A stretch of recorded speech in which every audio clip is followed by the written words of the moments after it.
Alrighty, Shabbat Shalom, Miss Bakar.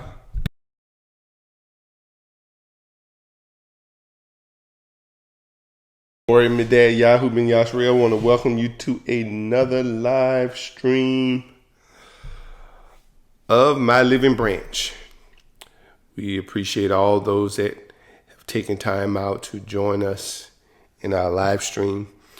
We're continuing our series, Wasted, Time and Season. This is part 3. So this is going to be a pivotal lesson, and we have to ingest. Some things we try to rush, but we need to make sure we ingest these lessons, get all the nutrients out, and not just run through the lesson and think that you got it. Because trust me, later on down the line, you will see whether you actually grasp some of the concepts by some of the things that come across your path to try and test you. Because the information, can be knowledge, but you want it to sink further down in knowledge. You want this to become a way of life, a way of thinking, a way of living. Alrighty, so let's pray, and then we'll get into our lesson. Baruch Hashem Yahuwah Eloheinu Melech Haolam. Father, we say Todah Rabbah for all of your goodness. Thank you for the prayers that went forth earlier, Father, and for all of those that participated, all of those that prayed. I ask you, Father, to continue to give them wisdom in all that they do, even in prayer. Continue to let them grow and exercise your wisdom. Father, I give you praise for all that you do. I ask you today, Father, to be with us. Give us an open heart, a listening ear, Father, that we might grasp the message that you are conveying to us. We give you praise, honor, and esteem, Father, and thank you in all things.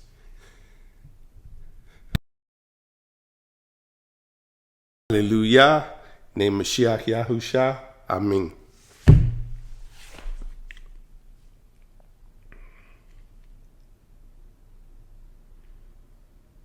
Alrighty, so we've talked about this, so I just kind of leave this slide in here as a marker point. We go through all the cycles of the feast days, but there's one particular area that we really never really get into and address, and that's kind of what we're going into. So this is something for you to consider, and I want you to consider it's going to be a couple of slides of consideration. This is coming from Isaiah Yeshayahu chapter 40 verse 21. Did you not know? Have you not heard? Has it not been declared to you from the beginning? Have you not understood from the foundations of the earth? It is he who sits above the circle of the earth, and its inhabitants are like grasshoppers, who stretch out the heavens like a curtain and spread them like a tent to dwell in, who brings princes to naught, shall make rulers of the earth as emptiness. Hardly have they planted, hardly have they sown, hardly have their stock taken root in the earth, when he shall blow on them and they wither, and a whirlwind take them away like stubble. So I'm including this particular verse because you notice you'll see planted, sown, and taking root. But because it's not for his purpose, for his doing, he blows on it, they wither, and then a whirlwind takes them away. Verse 25. To whom then do you liken me? And to whom am I compared? Says the set apart one. Lift up your eyes on high and see. Who has created these? He is bringing out their hosts by number. He calls them all by name, by the greatness of the ability and potent of power. A man is not lacking. Why do you say, O Yaakov, and speak, O Israel? My way is hidden from Yahuwah, and my rights are overlooked by Elohim. Did you not know? Have you not heard? The everlasting Elohim, Yahuwah, the creator of the ends of the earth, neither faints nor is weary. His understanding is unsearchable. And this right here really goes deeper than sometimes we even see. My ways are hidden. Sometimes people actually know what they're doing when they're, in that gray area. Sometimes people like to live in the gray area. Instead of living where you know that is righteousness, they live in between. They're neither hot nor are they cold, but they're lukewarm. And those areas will destroy you slowly. It might not come as destruction overnight, but destruction does come. And because it's in a gray area, it's hidden. And you think that he's overlooked it. It could be your attitude.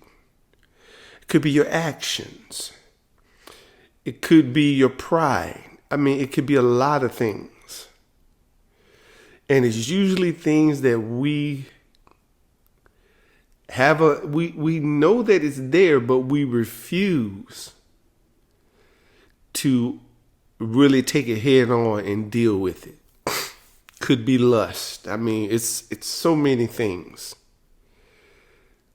And we need to consider these areas. Because remember, we always talk about with the writer in Ecclesiastes, with the writer, I believe in the Songs of Solomon, says that it's the little foxes that spoils the vine. We start talking about it as a little leaven that leaveneth the whole lump. These are the, things, it's easy to get the board out of someone else's eye, but that splinter, I don't know if you've ever dealt with trying to get a splinter. If you had a splinter in your finger and it works its way in, that can be one hard thing to get out. If it's big, you just grab it and pull it out. But when it's real small, it can be one of the hardest things to pull out. And if you don't pull it out, it can become infected. And then the next thing you know, your whole hand is swollen, or your whole foot, wherever the splinter is, your eye. So when we slow things down, Slowing things down allows you to get a better view of what's going on. A view of you, a better snapshot, not snapshotting others. This is giving you a better snapshot of you and where you are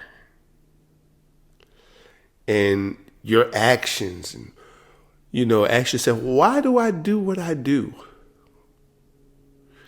And then when I do it, I kind of play it off like, oh, well, it's not really my fault. And, accountability, taking ownership, not partial.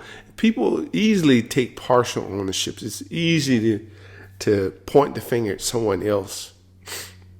But when you take full ownership, it's me. That's all me. I need to work on this. Nobody else had an influence in this. It's me. It was my thinking, my doing. I need to correct it. Now, let's read verse 29. He gives power to the faint, and to those who have no might, he increases strength. Even youths shall faint and be weary, and young men stumble and fall. And this is what I want you to see. But those who wait on Yahuwah renew their strength. They rise up. They raise up the wings like eagles. They run and are not weary, and they walk and do not faint. So my question, and I'm continuing from last week, why are you rushing? Why are you trying to rush through these processes, rush through your learning? I mean, you're piling on so much instead of taking a little bit at a time. Knocking out a little bit at a time, mastering the foundation. And he will give you strength. But sometimes we want things for the wrong reason. And we rush to try to, obtain certain knowledge or to get to a certain place, when it's the whole process of going through it and understanding why you're going through it and letting that process be your teacher that brings out the strength and the best of you. When we go through trials, I'm just ready for this to be over. Yeah, we all get that. But when you start maturing, now you don't look at it as, hey, I'm just ready for this to be over. You're viewing it from a whole different standpoint. It's a whole different concept of learning.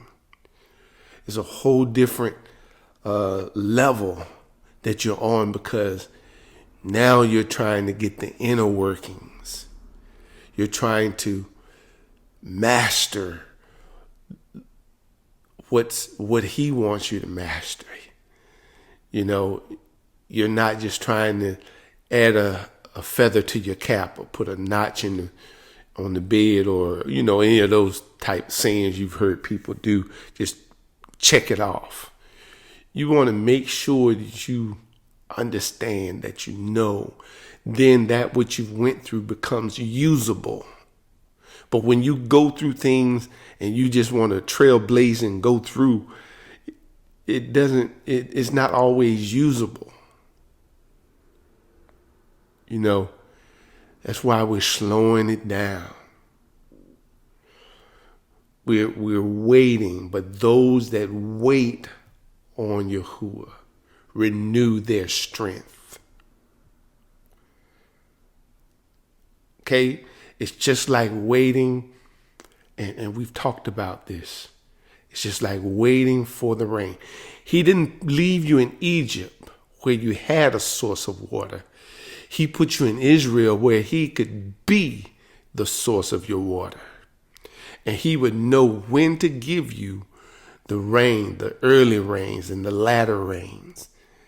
It's all on purpose so that he could be all in all. But when you get in a hurry, now notice I say you get in a hurry. Now the process is no longer his, it's yours. And you're trying to speed it up. You're trying to rush him. You're trying to dictate to him when the rain should come and when you should be strengthened and when you should feel better and when you should be finished with your trial. No. If you're going to be dependent on him, like you said, and like we know, we have to wait for the rains. And we have to, when those rains come, we have to be prepared and utilize them in their given season and what they're for. When you do that, he now is in control because you're doing what this says, those that wait. You understand the process.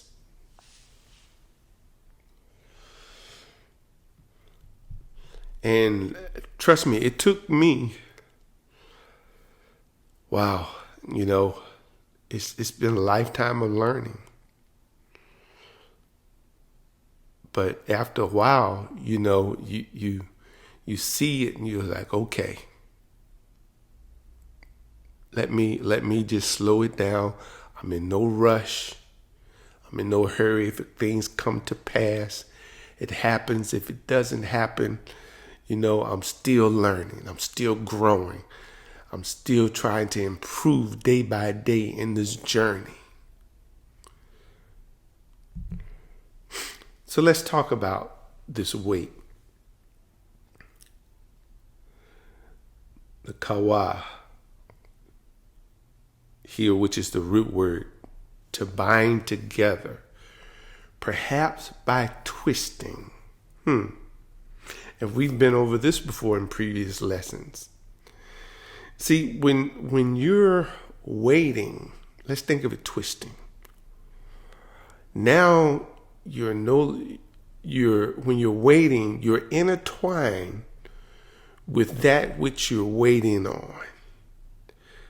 Now notice what the verse said, those who wait, those who intertwine or twist. I'm twisted and tangled up. Remember they used to sing in the church, I'm wrapped up, I'm tied up, I'm tangled up. That's how I am into the Father. I'm waiting on him. I'm not trying to be a loose string out here that blows in the wind, but I'm intertangled, twisted.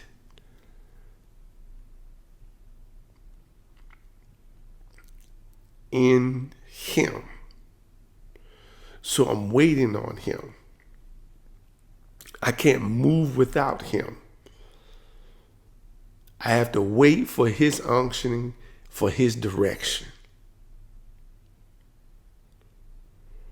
And then I have to learn how he gives me direction, how he tells me to go forward. See, a lot of people just want, just expect to pray, and then they with the prayer they expect things to just whoosh, and that could happen. But what happens when it doesn't?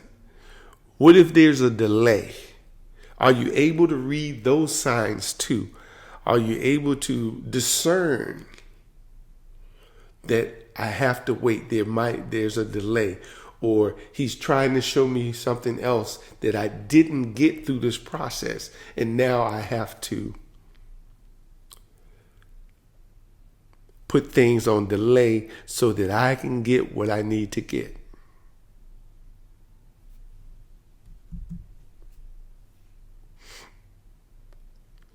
So let's look at it from this same word.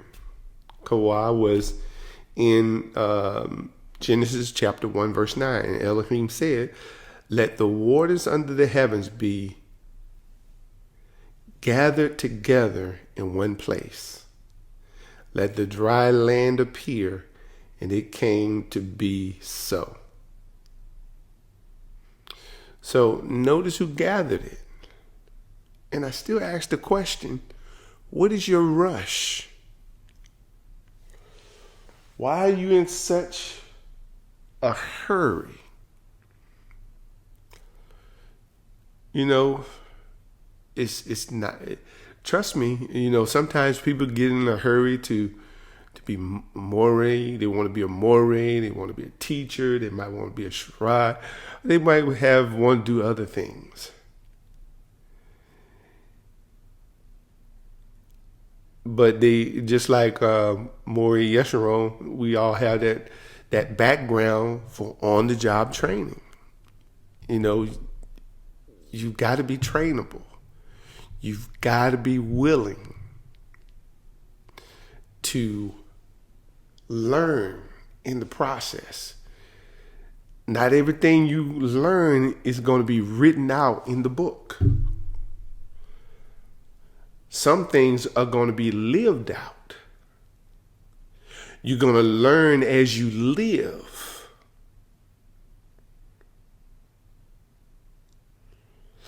And that's where many people fail, because they read in the book, but they don't bring the other learning alongside it, where they learning as they live, because they're not trying to live anything. They want to live it their way.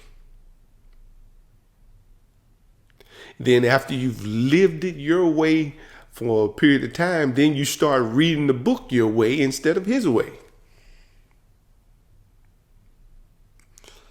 So, I'm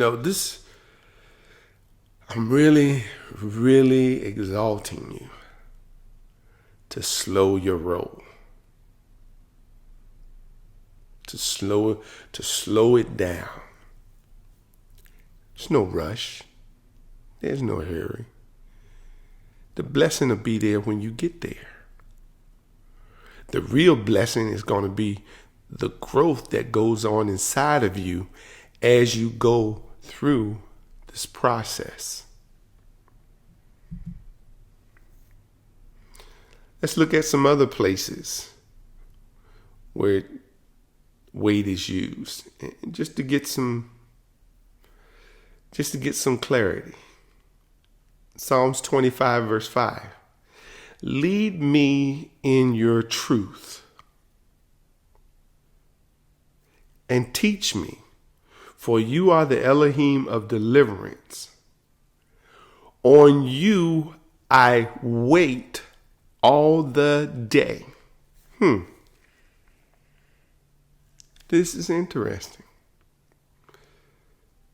They want to be led and they want to be taught. Okay, Psalms 37, verse 34. Wait on Yahuwah and guard his ways. Now notice it didn't say guard your ways. Guard his ways. And he shall exalt you to inherit the earth. When the wrongdoers are cut off, you shall see it. Proverbs 20, verse 22. Do not say, I repay evil. Oh my. Wait for Yahuwah, and he saves you. Man, I probably could do a whole lesson on that, repaying evil. How people do that in some of the slickest ways in the gray area. You know, they talk to you less. They avoid you. I mean, just all kinds of stuff people do, but they don't see it. Okay, Isaiah 40, chapter 40, verse 31. But those who wait for Yahuwah's help, and this is from the Net Bible. I just figured I like some of the readings in the Net Bible, how they their translation. But those who wait for Yahuwah's help find renewed strength. They rise up as if they had eagle's wings. They run without growing weary, and they walk without getting tired. My. So, all of this stuff is about building a foundation.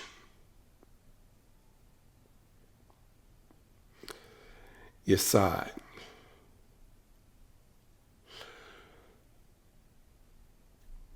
Psalms chapter 8, verse 2. From the mouths of children and nursing babies, you have ordained, or you have established, or you have a foundation, or you found praise on account of your adversaries, so that you might put an end to the vindictive enemy. So let's talk about foundations. Now I want you to sit back, and I want you to just think for a minute. Now, this part of the lesson is for illustration purposes. So I'm not trying to expound any particular doctrine, but this is to give you a picture. Now, when you go back to the creation story, he dealt with two different things. He dealt with the heavens, and he dealt with the dry land and the earth. Okay, so I got to thinking, and just for illustrative purposes, the heavens, we're gonna put that as your mind or thinking. And then the dry lands, that's your stability, your walk, your ways. Okay? And go back and read the creation story when you get a chance. And look at what he dealt with. He dealt with two different areas. He created things in the heavens, and he created things down here on the dry land or the earth. For us, there's two things that we have to allow him to help us develop and help us to work to perfect his commandments in. And that's how we think and how we walk, or our ways, or our mind and thinking. Those areas have to be solid.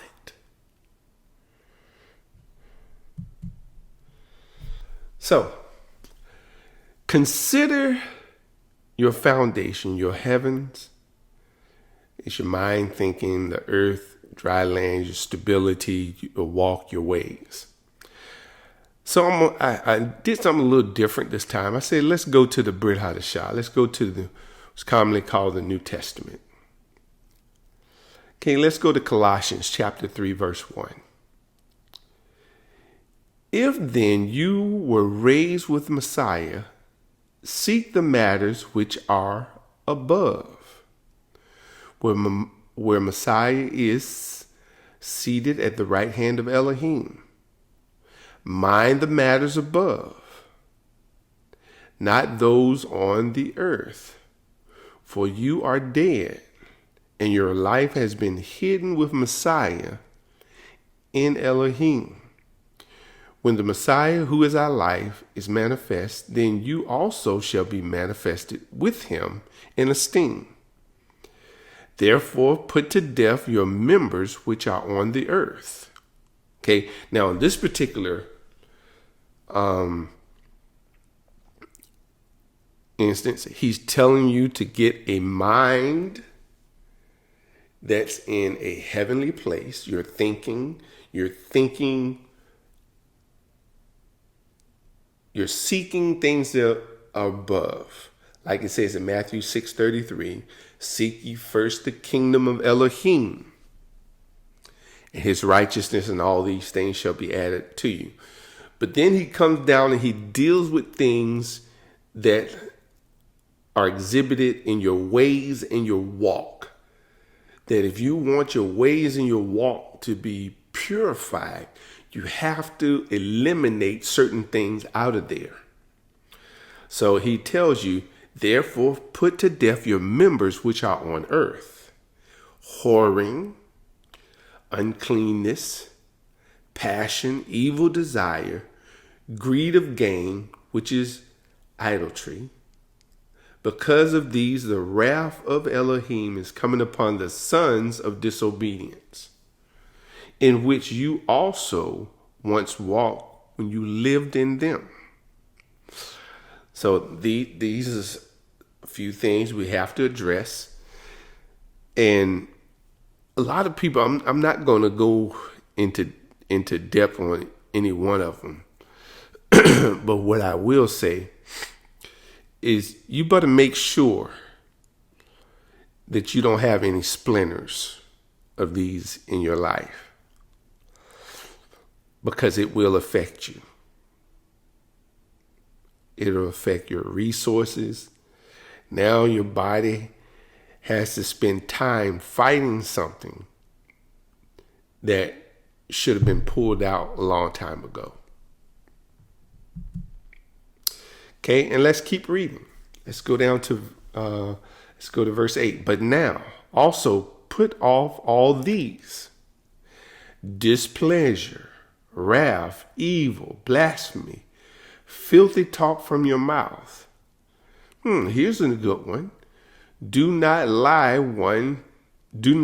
to each other, since you have put off the old man with his practice, and have put on the new one, who is renewed in the knowledge according to the likeness of him who created him, where there is not Greek or Yahudi, circumcised or uncircumcised, foreigner, Scythian, slave, free, but Messiah is all and in all.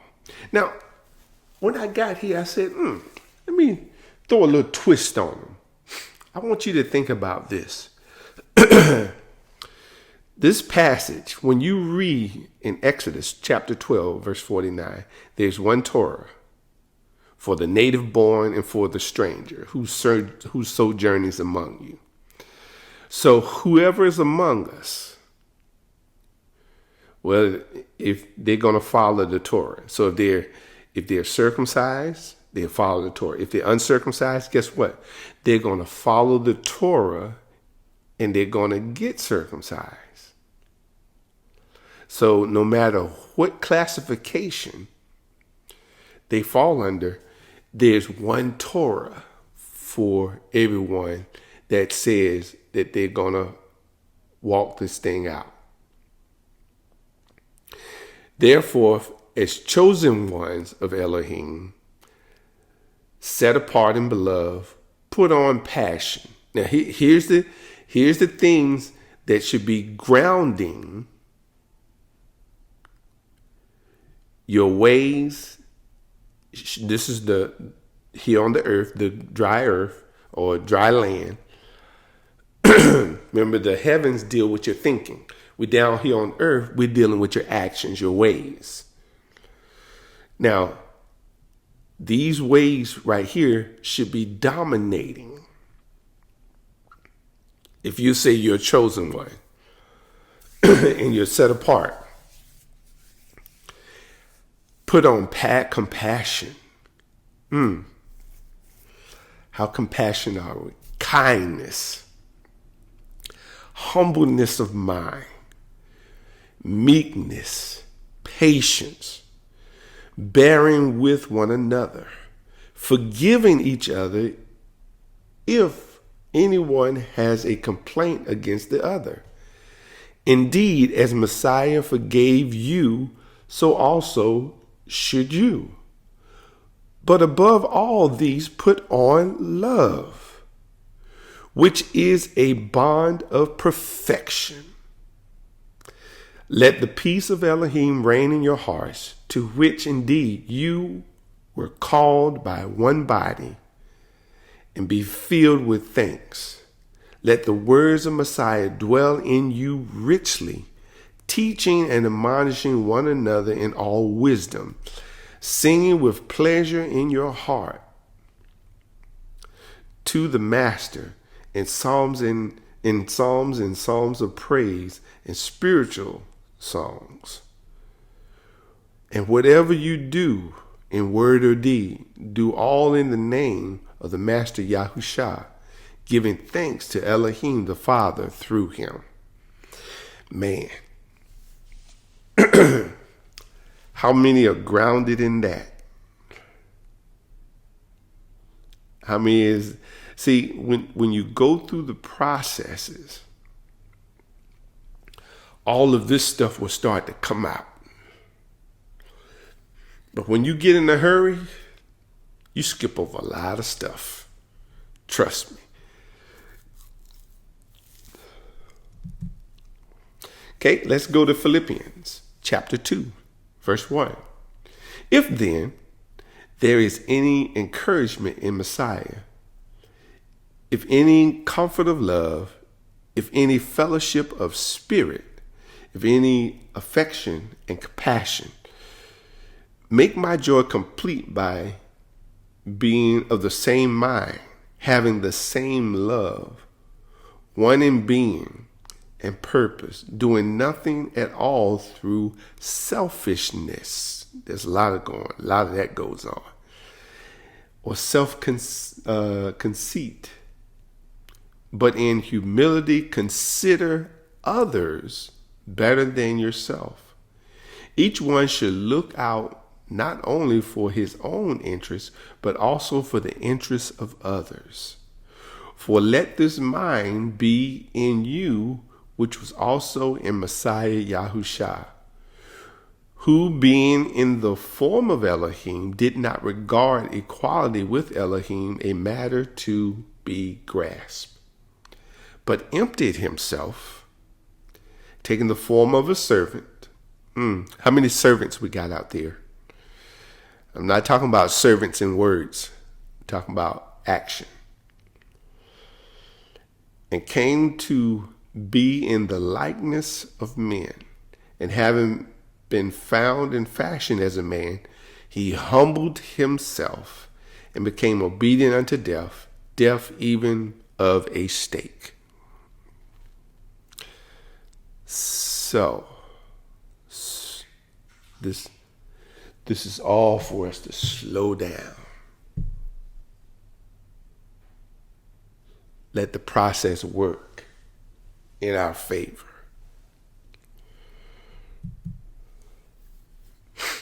Now, we're doing good on time. Okay. So we're going to, in our next lessons, we're going to start to go into some refinement of why he told us certain things in Scripture.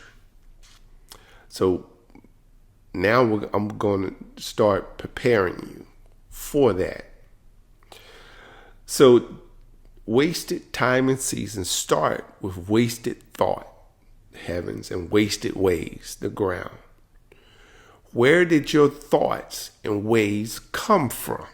This is the question. that you have to ask yourself. Where did you get your ways from? Okay, so we're going to deal with this in subsequent lessons, but we're going to introduce this concept. So ask yourself, why do I think the way I think? Why do I do the things I do? Where did I get that from? Isaiah 55 verse 6. Seek Yahuwah while he may be found. Call upon him while he is near. Now notice what he says. Let the wicked forsake his way, and the unrighteous man his thoughts. Let him return to Yahuwah, that he may have compassion on him, and to our Elohim, for he will abundantly pardon. For my thoughts are not your thoughts, neither are your ways my ways, declare Yahuwah. For as the heavens are higher than the earth, so are my ways higher than your ways, and my thoughts than your thoughts. So he's telling us that the way he thinks and the way he does is vastly different from the way we think and how we do. So the question becomes, where did our ways and where did our thoughts come from? Because we got some ways on us. Oh, my word. You know, if we start comparing our actions and our reactions and all of, how we do with how the Father does and how he thinks, how we think, our process,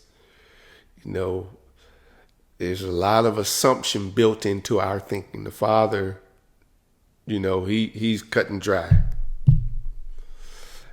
He even told us to let your yea be yea and your nay, nay. So where did our thoughts and our ways come from?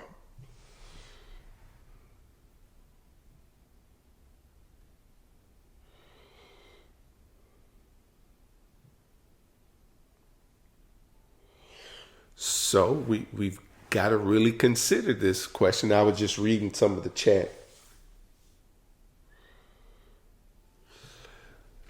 So when we research it back, think about how we look at relationships, how we view marriage, how we interact with one another, how we respond to one another.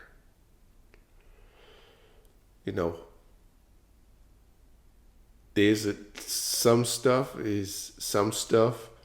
we've acquired that's along his thinking and doing, but some stuff is our stuff, and some stuff is mixed.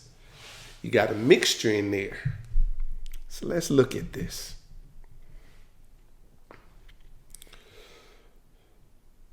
Verse 11, in the same way, the promise that I made does not return to me, having accomplished nothing. No, it is realized as I desire and is fulfilled as I intend. Indeed, you will go out with joy, and you will be led along in peace. The mountains and the hills will give a joyful shout before you, and all the trees in the field will clap their hands. So, this is where our journey starts, right here. Okay, we got to go back to the garden. And I give credit to Maury Lamont Yahoo, because in previous conversations months ago, we were talking about this subject. And it came back around during this lesson. So I said, okay, I see. Let's try to connect this together. Okay. It says in Genesis 3, verse 5, for Elohim knows that when you eat of it, your eyes will be open, and you will be like Elohim, knowing good and evil. Now, in Scripture, you will see how the way you can tell if something is plural or singular is by the verb that it uses. So I give you, and let's give you an example. And let's see.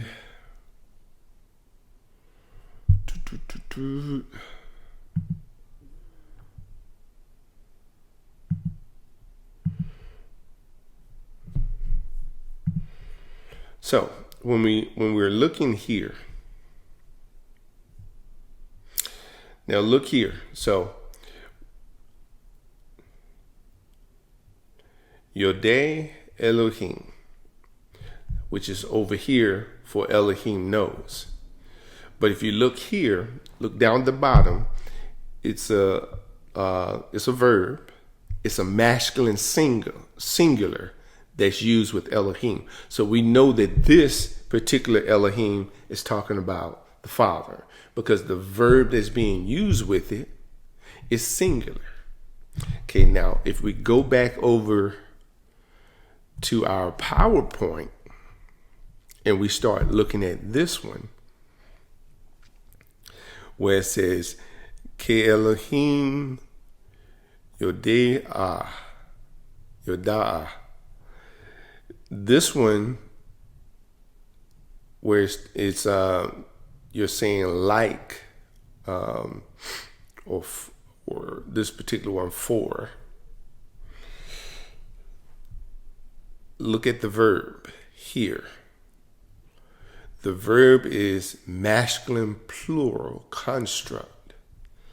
So we know that this right here is not talking about the Father, because if it was talking about the Father, this verb right here would be singular and not plural. So this changes the whole dynamic of what they were trying to be like. Because remember, he already gave them in the garden his knowledge. He told them, don't eat of the tree of the knowledge of good and evil.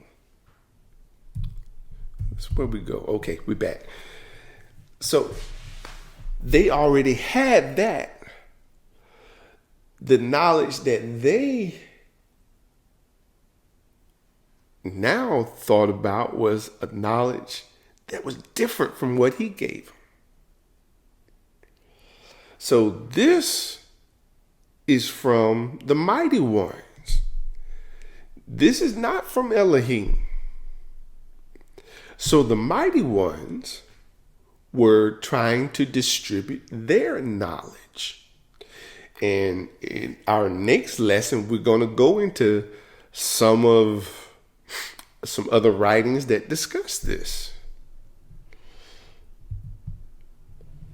So look at this. Their enticement was not to be like the Father, but to be like Elohim, the mighty ones. Just like your enticement is not to be like the Father, but to be like the nations. So where did the nations, this is the question, where did the nation learn their ways? So when you act like the nations and you think like the nations, who are you really acting and thinking like? Oh my word. Somebody just stumped their toe. You think That is your thoughts.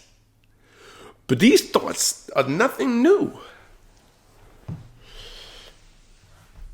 How they treat one another and how they interact with others and how they view marriage, how they review relationships, how they view worship and service. And, where did that come from?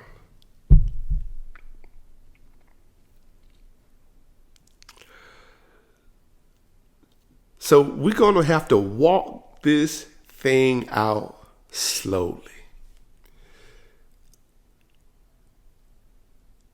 Because you think some of the stuff we're fighting for and fighting against, we're actually defending the enemy instead of defending the scriptures. Because remember, his ways are not like your ways. So our mission is to find out what his ways are, what his thoughts are, and then we adjust to him. There's no middle ground. There's no mixing. That's what the tree of the knowledge of good and evil was a mixture.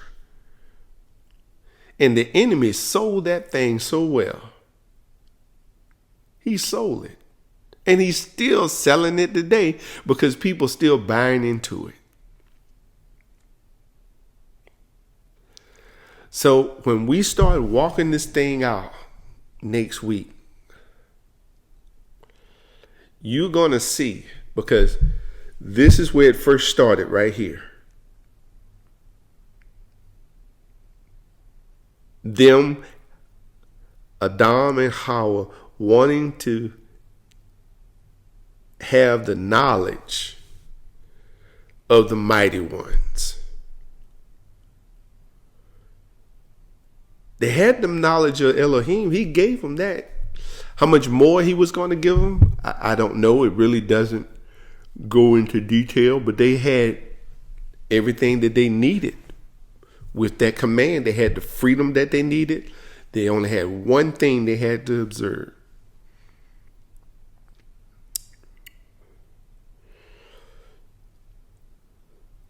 So,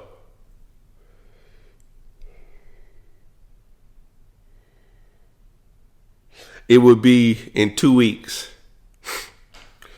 Maury Lamont. Yes, this is going to be something else. So what I need you to do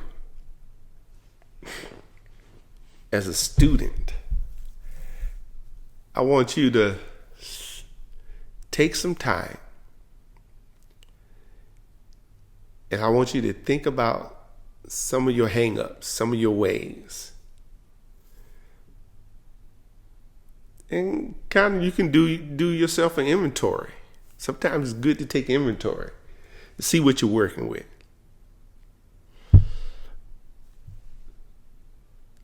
What you do and how you think, where is it coming from? Okay, we already know some of the agendas,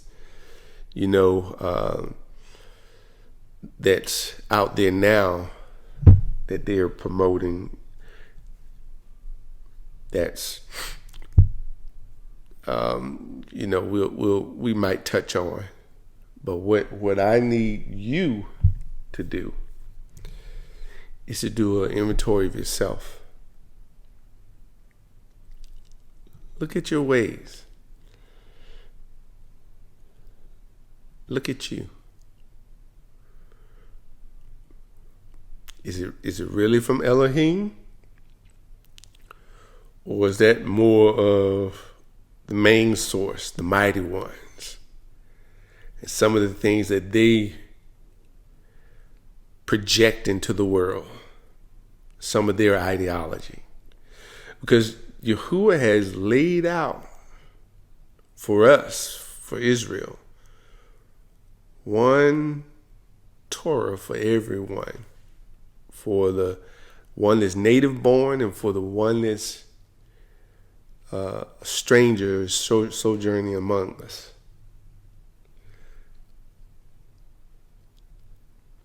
So where? Who? This is something else. It's only, remember, we always talk about it. You know, there's only two seeds. And mixing the seeds is definitely a no-no. So it's only two seeds. So you got to figure out, okay, where is this action coming from? What seed is it? Where is this action or this thought coming from? What seed is it? What's the governing authority behind what you're doing? So we're going to walk this thing out and see. That's why, you know, it's sometimes it's better to slow things down, to really do a close examination, to see what really happened. Okay, you know, when the coroner does an examination, you know, it could appear to be one thing. Oh, the person fell and hit their head. But somebody that's trained will look and say, oh no, they died of suffocation before the head injury. They'll be able to piece the puzzle together. So you got to go in detective mode so that you can figure out, if you're going to straighten your life out, you might as well do it the right way. Okay? Instead of shortcutting, you know, ignoring, overlooking, oh, it doesn't matter. Let's do this thing one time and get it right. And stop trying to play it like it's not important. Because it's plagued you your whole life. And it's plagued you for a reason, because you haven't been able to overcome it. The only way you're going to overcome it, you got to figure out where's the source, what's giving it life. Because if the Father's in it, then we're gonna get the right results. We'll be able to manage it. We'll be able to cut it off, or whatever is appropriate in His eyes. Some things might have been meant to stay with you, to keep you humble. Do you remember Shaul talked about that? That a messenger of Satan was sent to buff him, lest he be exalted above measure. So not all things that we deal with will just go away. Some things remain to keep us humble. It doesn't mean you give in to them. You learn how to manage. You learn how to bring it in under subjection so that it doesn't live, it doesn't rise up. But many don't want to take the time. You know, I hear so many times people praying, just take it away, just remove it. And I often ask them when I hear that, well, what are you getting out of that? What kind of growth and learning are you getting out of Him just taking everything away? He didn't take the hunger away when they were in the wilderness. He allowed them the hunger to see whether they would keep His commandments or not. Some things you're going to have to deal with. And that's why we're slowing it down, so that you can deal with it properly.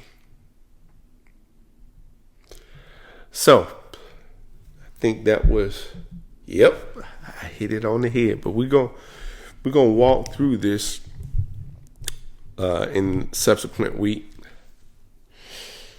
Should be around the 22nd or somewhere around there. I haven't looked at the exact date. But the lesson is to help. I'm not picking on anyone. I'm not trying to make anyone feel bad, look bad, but this is what we have to do to grow. And if you're committed to growing, there will be some pains. So let's, as they say, let's set apart up. Let's get it. Let's do this thing. All right, let's pray. Baruch Hashem Yahuwah, Eloheinu Melech Haolam. Father, I thank you for every listener and everyone that you have challenged to take their life to the next level. Not just the next level as they think, but the next level in your thinking. The next level of living your ways. So, Father, I thank you for giving them the mindset to take up a different pace so that they don't overlook things that they've overlooked before. So that they will be attentive to the little foxes, that they'll be attentive to that little leaven, so that when the feast days come, we don't have to contend with the foxes nor contend with the leaven. We'll be just ready to rejoice because we did what we needed to do in the appropriate season so that we could reap a harvest of joy and celebration. Once you take us past Pesach, from that point on, there should be a joy. Hallelujah. Because we're aiming, Father, to incorporate this year the ruach of the feast, or the spirit that the feasts carry. Because each harvest has its own characteristic and how it must be picked, how it must be attended to, and how it's made into food for our well-being. So, Father, we give you praise that you started this process in us. And we're praying that you continue to keep us humble, keep our mindsets where we can walk this thing out. We give you praise now for all things that you're doing. In the name of Mashiach Yahusha. Hallel to Yahuwah. Amen. All right. So,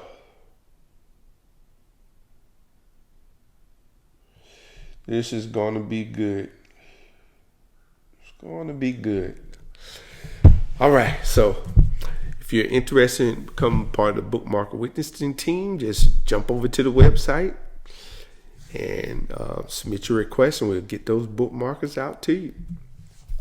And Pesach will be here before you know it.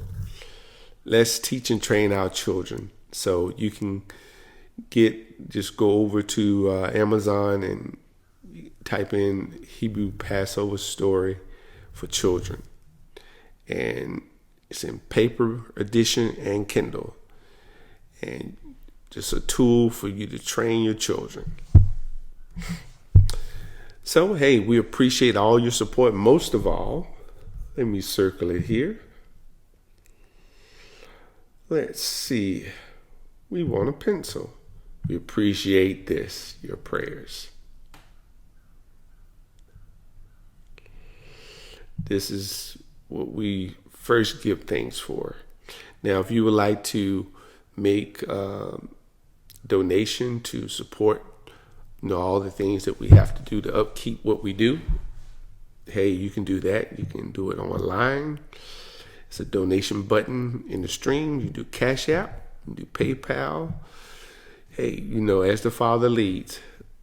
But definitely do this for us, that we might continue to bring forth lessons to help people give them a different perspective, to help them to, because a lot of people want to change, but they don't know how. So we try every approach to bring that to reality, if that's what they want. So let me make sure I didn't miss any comments here. And we just pray that you stay diligent. Things in the world, the agenda's still going forth. Remember, all these things that's happening, it's gonna happen. For it to get to where it needs to be, things are gonna happen. So just be ready, have your mind set to endure to the end. All right, Mr. Picard, we appreciate each and every one of you. I should have the video up on YouTube in the next hour or so. So give me a little time. It'll be on, if you want to share it with someone else, or share our YouTube channel, please do that. We appreciate you for it. Appreciate all the Mores for being on, all of our Miss Picard. And we appreciate the prayer that goes forth by by all of his servants at 11. So we're gonna keep doing that, keep encouraging them, because that's gonna actually help in their, in the ones that's praying, their growth process, and those that are being praying for, it should help you in your growth process. Because just as someone prayed for you, you should be praying for others. All right, Miss Picard, this is Maureen Madad Yahoo saying unto you, Shabbat Shalom. And let's make this the best Shabbat ever. Shabbat Shalom, Miss Picard.